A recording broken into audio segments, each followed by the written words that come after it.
बिस्मिल्लाहिर्रहमानिर्रहीम। अस्सलाम वालेकुम नाज़रीन, रहबर किसान न्यूज़ की जानिब से जब्बार मुफ्ती हाज़िर है। आज हम अपनी एक कौमी ज़रूरत पूरी करने के लिए हाज़िर हो रहे हैं। असल में हम जिस वतन के वासी हैं वो एक ज़रई मुल्क है और ज़रई मुल्क में ज़राअत की तरक्की के सिवा कोई चारा ही नहीं है बका के हवाले से। और इस तरह देखा जाए तो ज़राअत हमारे मईशत की रीढ़ की हड्डी कहलाती ज़रूर है, लेकिन क्या हम इस रीढ़ की हड्डी का तहफ़्फ़ुज़ कर पाते हैं कि नहीं, और क्या इसके तकाज़े हम पूरे करते हैं कि नहीं। और जब ज़राअत की बात होती है तो ज़रई पैदावार की बात होती है, और जब ज़रई पैदावार की बात होती है तो फिर ज़रई मदाखिल जिनमें बीज शामिल हैं, जिसमें पेस्टिसाइड शामिल है, जिसमें केमिकल शामिल हैं, खादें शामिल हैं, ये सब चीज़ें उसमें आ जाती हैं। इस हवाले से आज हमने जिस शख्सियत का इंतखाब किया है वो इसी मैदान के शहसवार हैं और PCBA के 2 दफ़ा के साबिक़ चेयरमैन जनाब अल्ताफ़ शाहिद साहब। अस्सलाम वालेकुम। वालेकुम अस्सलाम जी। शाहिद साहब, बहुत शुक्रिया टाइम देने का। असल में जैसे मैंने इब्तदाई गुफ्तगू में अर्ज़ किया है कि अगर मुल्क के किसी अहम तरीन शोबे की हम बात कर सकते हैं तो वो ज़राअत है, जिसके बगैर हमारे कौमी वजूद ही एक तरह से ख़तरे का निशान सामने आ जाता है। इस शोबे के अंदर पेस्टिसाइड के हवाले से जो मकाम और जो अहमियत हासिल है, उस शोबे से आपका इतना दरीना ताल्लुक़ है, तो मेरा ख़्याल है कि आप वो मुनासिब और एक ऐसी शख्सियत हैं जिनसे हम सारे पहलुओं पर बात कर सकते हैं। तो सबसे पहले तो मैं आपसे ये पता करना चाहूँगा कि इस वक्त पूरी दुनिया के हवाले से पाकिस्तान में फ़ी एकड़ पैदावार की जो सूरत हाल है, क्या आप उससे मुतमईन? नहीं, हमारे यहाँ फ़ी एकड़ पैदावार दुनिया के मुकाबले में आधी भी नहीं है। अगर जितना हमारा फर्टाइल हमारी यहाँ की सॉइल है और जितना हमें पोटेंशियल हमारी ज़मीनों में है, और आने वाले दिनों में जिस तरह मीठे पानी की कमी होती जा रही है और ये पानी का क्राइसिस बढ़ता जा रहा है, अगर हमने फ़ी एकड़ पैदावार ना बढ़ाई तो ये हमारे यहाँ बहुत ज़बरदस्त बहरान होगा खुराक का। आज हमारे मुल्क की जो आबादी है, अगर वो 22 करोड़ है तो मेरा ख्याल है कि शायद आज से 15 साल के बाद हो सकता है ये 40 करोड़ से ऊपर होगी। मेरी अपनी प्रेडिक्शन तो है, जिस रफ्तार से आबादी बढ़ रही है, जिस रफ्तार से, क्योंकि हमारी जो जनरेशन है वो 60% यंग जनरेशन है। और जब इस यंग जनरेशन की जब शादियाँ होनी हैं और जब आगे पॉपुलेशन बढ़ेगी तो हमें उतनी ज़्यादा खुराक चाहिए होगी। उसके लिए हमारे पास कोई इसका लाए अमल नहीं है। हमारे पास सीड्स पैदा करने के लिए आज तक कभी कोई काम नहीं हुआ। हमारे पास कोई सीड अच्छी क्वालिटी के नहीं है। दुनिया में पर एकड़ जो हम ईल्ड आती है हमारी उससे 50% से भी कम है। अगर हम इसी स्पीड से पैदावार लेते रहे तो हमें हर चीज़ इंपोर्ट करनी पड़ेगी। एक ज़रूरी इसी हवाले से आपकी बात दरमियान में रोक के पूछना चाहूँगा कि ये जो हमारी फ़ी एकड़ पैदावार दुनिया के मुकाबले में इतनी कम है, तो इसमें अमल दखल, इसकी ज़िम्मेदारी किस पर आती है? क्या हम मेहनत नहीं करते? क्या हमारे मौसम हमारा साथ नहीं देते? क्या हमारी सॉयल जो ज़मीन, आप तो कह रहे हैं फर्टाइल लैंड है, जब इतनी ज़रख़ेज़ ज़मीन है तो फिर आखिर कमी कोताही है कहाँ पे? देखिए, बात यह है कि जब तक किसी भी गवर्नमेंट की सरबराही नहीं होगी, गवर्नमेंट की तरफ से हमें प्रोटेक्शन नहीं मिलेगी, उस वक्त तक हम कुछ भी नहीं कर सकते। हमारे यहाँ सीड कंपनीज सारी की सारी इंपोर्ट बेस हैं, लेकिन वो काम नहीं करती। हम ये चाहते हैं कि हमारे यहाँ सीड हमारे यहाँ एनवायरनमेंट के मुताबिक तैयार हो, ठीक, लेकिन हमारे यहाँ सीड उसके मुताबिक तैयार नहीं हो रहे। ये रिसर्च का मामला है? ये रिसर्च का मामला है। हमारे यहाँ हाइब्रिड सीड की कमी है। हाइब्रिड सीड यहाँ पर अवेलेबल नहीं है। अब एग्ज़ाम्पल मैं कोट करता हूँ कि हमारी ज़मीनें और हमारे हमसाया मुल्क इंडिया की ज़मीनें भारत की एक जैसी हैं। हमारा एनवायरनमेंट भी अच्छा है। आपने अभी हमारे पास 4 मौसम है माशाल्लाह, जी जी, ठीक है, तो हमारे पास किसी चीज़ की कमी नहीं है। अब वहाँ पर गवर्नमेंट ने सीड की तैयारी के लिए सीड कंपनियों को ज़मीनें मुफ्त दी हैं लीज़ के ऊपर कि आप सीड तैयार करें। इस वक्त पूरी दुनिया में सीड का सबसे बड़ा इम्पोर्टर इंडिया बन चुका है। अच्छा, इवन हम भी सीड बहुत बड़ी तादाद में, ख़ास तौर पे वेजिटेबल्स के सीड्स और चारे के सीड्स हम इंडिया से ही इंपोर्ट कर रहे थे। तो 2 साल से हमारी इंपोर्ट वहाँ से बंद हुई है, तो हम 2-2.5 साल से वहाँ से इंपोर्ट नहीं कर रहे। अब हम यूरोप की तरफ और अमेरिका की तरफ दूसरी साइड पर गए। चीन की तरफ नहीं है रुख? नहीं, चाइना की तरफ नहीं है रुख। चाइना से भी सीड्स बहुत कम तादाद में है, वो चाइना से सीड नहीं आता। सीड ज़्यादातर आप कह सकते हैं कि यूरोप में कुछ सीड तैयार होते हैं, कुछ यूएसए में सीड तैयार होते हैं, वहाँ से सीड्स आते हैं। ये सीड हमारे पास तैयार मौसम तो हमारा मौसम तो इसमें मिलता जुलता नहीं है। उन्होंने ग्रीन हाउसेस डेवलप किए हैं और वो यहाँ के मौसम के मुताबिक सीड बनाते हैं। वो पूरी कैटलॉग देते हैं कि आपका फलां मौसम में यहाँ सोइंग होगी, इतने दिन की क्रॉप होगी, 55 डेज़ की क्रॉप है, ये 40 डेज़ की क्रॉप है, और वो 100% वैसे ही होता है। तो अल्ताफ़ साहब, हमारे यहाँ जो ज़रई कॉलेजेस हैं, ज़रई यूनिवर्सिटियाँ हैं, तो मसलन कॉटन रिसर्च इंस्टीट्यूट मुल्तान में भी है, तो ये यहाँ रिसर्च नहीं हो रही? मैं बड़ी वो माजरत के साथ कहूँगा कि हमारे यहाँ यूनिवर्सिटीज़ नहीं है, हमारे यहाँ कॉलेज हैं। यूनिवर्सिटीज़ पूरी दुनिया में वो होती है जहाँ रिसर्च होती है, यहाँ पे रिसर्च नाम की कोई चीज़ नहीं है। हो सकता है कि ये बात मेरी बहुत सारे दोस्तों को बहुत बुरी लगे। हमारी फैसलाबाद एग्रीकल्चर यूनिवर्सिटी में रिसर्च होती है, लेकिन महदूद पैमाने पर। अयूब रिसर्च है, वहाँ पे महदूद पैमाने पर है। हमारे जो रिसर्च वाले इदारे हैं उनके पास तो पेट्रोल नहीं है गाड़ियों पे चलाने के लिए, उनको सही मायनों में तनख्वाहें नहीं मिलती हैं।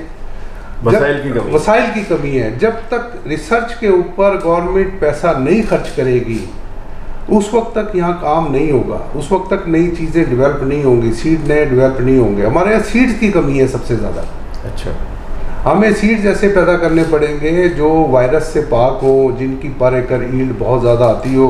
यहाँ पर एग्जांपल है कि कॉटन के सीड, अभी तक हमारे यहाँ कॉटन सीड ही तैयार हुआ था, लेकिन वो उसकी भी रिसर्च बहुत अरसे से रुक गई, और हमारी कॉटन पंजाब की जो 65 लाख एकड़ होती थी वो 31 लाख एकड़ पे आ गई। इस साल उम्मीद है कि क्योंकि कॉटन के रेट बहुत अच्छे मिले, हमारी टेक्सटाइल ने बड़ा ग्रो किया, जिसकी वजह से उम्मीद है कि इस साल कोई 15 to 20% सोइंग शायद इसकी ज़्यादा हो जाए।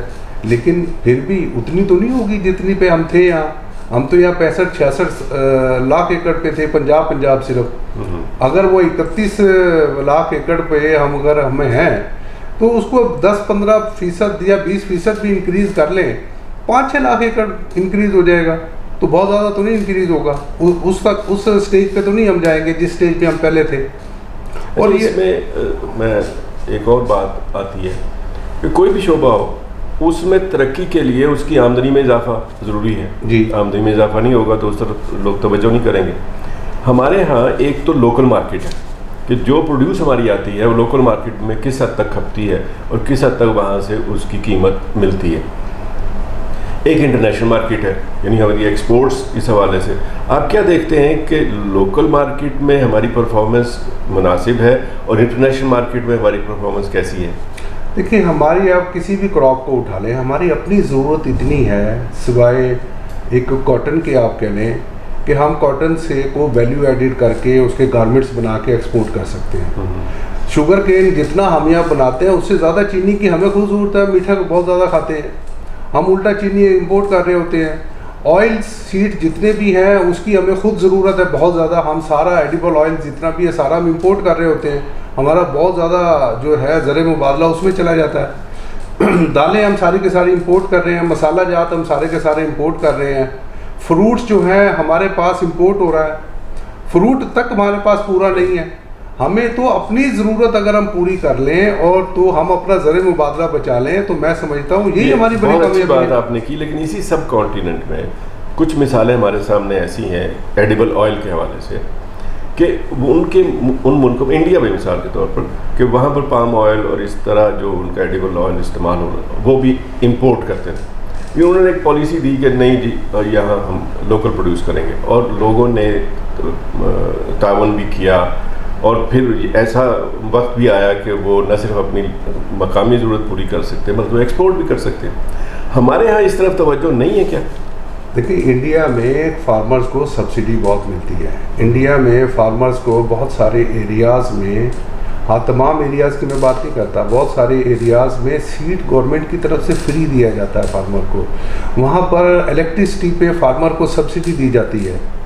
हमारे यहाँ तो उनको फार्मर्स को हर किस्म की फैसिलिटीज़ वहाँ मिलती है। मिसाल के तौर पर फार्मर्स के लिए छोटे छोटे उन्होंने कोल्ड स्टोर बना दिए हैं गाँव की सतह पर, विलेजेस की सतह पर। अगर मिसाल के तौर पे हमारे यहाँ टमाटर एक वक्त ऐसा होता है जब 5 रुपये किलो होता है, एक वक्त ऐसा होता है जब 400 रुपये किलो होता है। गवर्नमेंट वहाँ की ये कहती है कि आप टोमेटो यूज़ मत करें, उसका पल्प यूज़ करें। हमारे यहाँ लोगों को अवेयरनेस देने की ज़रूरत है। जिस वक्त हमारे यहाँ सब्जियाँ रुल रही होती हैं तो हमारे पास उनको स्टोर करने के लिए जगह नहीं है। हमारे पास एक वक्त होता है कि चिल्ली जो है वो मिल रही होती है 10 रुपये किलो, एक वक्त होता है वही 400 रुपये किलो मिल रही होती है। स्टोरेज की जगह नहीं है। गवर्नमेंट ने वहाँ अपने तौर पर स्टोरेज बना के दिए हैं लोग फार्मर्स को कि आप अपने खुद प्रोडक्ट अपना रखें। गवर्नमेंट उनको ड्रम प्रोवाइड करती है। हमें एग्जाम्पल जो अच्छी मिसालें हैं, जो अच्छाई है, हमें उसको अपनाना चाहिए। अच्छा, इसमें एक और चीज़ भी, एक है कि गवर्नमेंट फैसिलिटीज़ नहीं देती या देती है, एक ये है कि जो फैसिलिटीज़ होती हैं क्या उनका इस्तेमाल हो रहा है कि नहीं हो रहा। इस तरह से जो रिलेशनशिप प्राइवेट शोबे का और हुकूमती शोबे का, पब्लिक एंड प्राइवेट डिपार्टमेंट्स जो है, इनमें जो कोऑर्डिनेशन होनी चाहिए, आप क्या समझते हैं हमारे यहाँ है? कोऑर्डिनेशन बहुत अच्छी नहीं है। कोऑर्डिनेशन होनी चाहिए। कोऑर्डिनेशन है, किसी हद तक है, बस नौकरशाही वाली बात है। आप समझते हैं कि जो सहूलियात मिलनी चाहिए हुकूमत की तरफ से सब्सिडी की सूरत में या रियायतों की सूरत में, बिजली के बिल, पानी, ये सारी चीज़ें जो आपको ज़रूरत होती हैं, वो भी नाकाफ़ी हैं और नाकाफ़ी, बहुत ज़्यादा, और जो हैं उनका इस्तेमाल भी नाकाफ़ी है। तो यानी दोनों पहलू हो गए ना। एक तो ये कि हुकूमत की तरफ से, दूसरा ये कि जो हम लोग हैं या आप लोग हैं जो फार्मर्स हैं, ये उनसे इस्तेफादा करते हैं कि नहीं करते। तो आपके ख्याल में जब सूरत हाल ये हो कि हम प्रोड्यूस भी ना कर सकते हो, फिर आगे से हमारी मार्केटिंग का जो फिनोमेना है वो भी उस पाए का ना हो जिस पाए पे लोग काम कर रहे हैं, तो फिर आप क्या मतलब तजवीज़ क्या पेश करते हैं कि हुकूमत की सतह पर, ख़ास तौर पे जब मुंतखब हुकूमत हो तो ऐवानों में इस तरह की कोई आवाज़ जो मुंतखब अरकान है हमारे इलाकों से, क्या उनकी कोई जिम्मेदारी बनती है कि वो किस तरह की कानून साजी कराएँ कि हुकूमत भी पाबंद हो, कि वो सहूलियात दे और एक चेक एंड बैलेंस भी हो? मेरी तो रिक्वेस्ट ये है कि जितनी हमारी एग्रीकल्चर यूनिवर्सिटीज़ हैं उनको रिसर्च ओरिएंटेड बना दें। ठीक, जितनी अच्छी रिसर्च हमारी यूनिवर्सिटीज़ में हो सकती है कहीं और नहीं हो सकती, और जो हमारे रिसर्च के ऑलरेडी इदारे हैं उनको फंड्स दिए जाएं और वहाँ पर हायरिंग की जाए ब्रीडर्स की जो सीड को तैयार करें। हमारे यहाँ हायरिंग कोई अच्छी नहीं हो रही। जो पहले से लोग बैठे हुए बेचारे, उनको कोई फैसिलिटीज़ नहीं मिल रही। हमारे यहाँ बहुत अच्छे अच्छे ब्रीडर्स हैं लेकिन उनके पास फैसिलिटीज़ नहीं होंगी, ज़मीनें नहीं होंगी। अब हमारा कॉटन रिसर्च स्टेशन था, वो सारी की सारी ज़मीनें वो डिस्ट्रीब्यूट हो गई है। कुछ पीटीवी के पास चली गई, कुछ वो यूनिवर्सिटी के पास चली गई, लेकिन वो कॉटन रिसर्च स्टेशन ख़त्म हो गया। और जब से CCRI एप्टमा को दिया है वहाँ भी कोई बात नहीं रही। CCRI जब सेंट्रल कॉटन रिसर्च इंस्टीट्यूट था, जिसका अब कॉटन रिसर्च इंस्टीट्यूट बन गया, उसका बाकायदा यह डायरेक्टर आ गया, लेकिन वो एप्टमा के अंदर है। एप्टमा का तो इससे ताल्लुक़ नहीं है। मैं समझता हूँ वो तो टेक्सटाइल से उनका ताल्लुक़ होना चाहिए, लेकिन उनको ये उसके अंदर चला गया। मेरा ख्याल ये है कि हमें रिसर्च की तरफ जाना चाहिए, सीड्स यहाँ तैयार करने चाहिए। हमें ऑयल सीड की सख्त ज़रूरत है, वेजिटेबल सीड की सख्त ज़रूरत है, और हमें अपनी क्रॉप्स को प्रिजर्व करने की बड़ी सख्त ज़रूरत है। उसके लिए कोल्ड स्टोर होने चाहिए, ज़्यादा से ज़्यादा कोल्ड स्टोर होने चाहिए, ताकि लोगों को 12 महीने एक जैसी कीमत की चीज़ें मिल अच्छा, मैं अब एक और तरफ आना चाहता हूँ। वो ये है कि एक तो हमारी जो एग्रीकल्चर है, इसमें वो अजनास हैं जो हम इस्तेमाल करते हैं, खाते पीते हैं, जिनमें सब्जियां हैं, गंदम है, फल है। लेकिन एक चीज़ ऐसी भी है कि जो कॉटन के हवाले से स्पेसिफिकली, कि जो कॉटन है उसमें जो हम पहले रॉ कॉटन होती है, फिर धागा बनता है, फिर कपड़ा बनता है, तो हम कपड़ा बना के, जैसे आपने Value added, कहा, जी, जी। वो बना के एक्सपोर्ट करने की अभी तक शायद उसने अच्छी पोजीशन में नहीं है। जो अगर कपड़ा कोई बाहर हम भेजते भी हैं, वो भी रॉ किस्म का, जो कोरा लट्ठा जैसे, जी बिल्कुल ऐसे वो ही। हम भेजते हैं। तो यहाँ पे किस तरफ कैसे तवज्जो दी जाए कि हम, मेरा ख्याल है कि हमारी टेक्सटाइल की जो एक्सपोर्ट है पिछले कोई 3 साल में काफ़ी ज़्यादा इंक्रीज बेहतर हुई है ये? बहुत ज़्यादा, डबल हो गई है। और उम्मीद है कि 2023 तक हमारी जो पाकिस्तान की टोटल एक्सपोर्ट थी वो $20 बिलियन की थी, ठीक है। और उम्मीद है कि $20 बिलियन की शायद हमारी कॉटन की ही ये इसकी एक्सपोर्ट हो जाए, कॉटन से रिलेटेड टेक्सटाइल की। तो जिसमें धागा कपड़ा, मेरा ख्याल है कि यहाँ पर तो हम काफ़ी हद तक हमने इम्प्रूव किया है अभी। जो ये चले कोई शोबा ऐसा है जिसमें, हाँ, पिछली गवर्नमेंट में जो ये काम हुआ है, कम से कम मैं समझता हूँ कि सर्वाइवल इसकी टेक्सटाइल की तो बहुत अच्छी हो गई है। फैसलाबाद में भी हाँ बहुत जी। सारी टेक्सटाइल की, गारमेंट्स की बहुत ज़्यादा फैक्ट्रियाँ बन गई हैं। तो उम्मीद है कि, लेकिन हमारे पास अभी भी बहुत ज़्यादा गुंजाइश है। हमारे पास आप देखें कि फसलें, अब एक मिसाल तो मैं देता हूँ, हमारे पास सेब बहुत अच्छा है, लेकिन उसके बावजूद हमारा सेब न्यूजीलैंड से इंपोर्ट हो रहा है। हमारा जो अपना सेब है उसको हमने अगर अच्छे कोल्ड स्टोर में रखा हो तो हमें 12 महीने वही अवेलेबल हो जाएगा। यही कैफियत आम की है। हाँ, यही आम की है। इतना आला पाए का आम हमारे यहाँ पैदा होता है, लेकिन वो एक्सपोर्ट क्वालिटी, और हम अपने आम का पल्प बाहर बेचते हैं, वही पैक होके यहाँ आता है। अगर हम उसको यहीं पर पैक करें और उसको पैक करके दुनिया में भेजें तो वैल्यू एडिड आ जाएगा।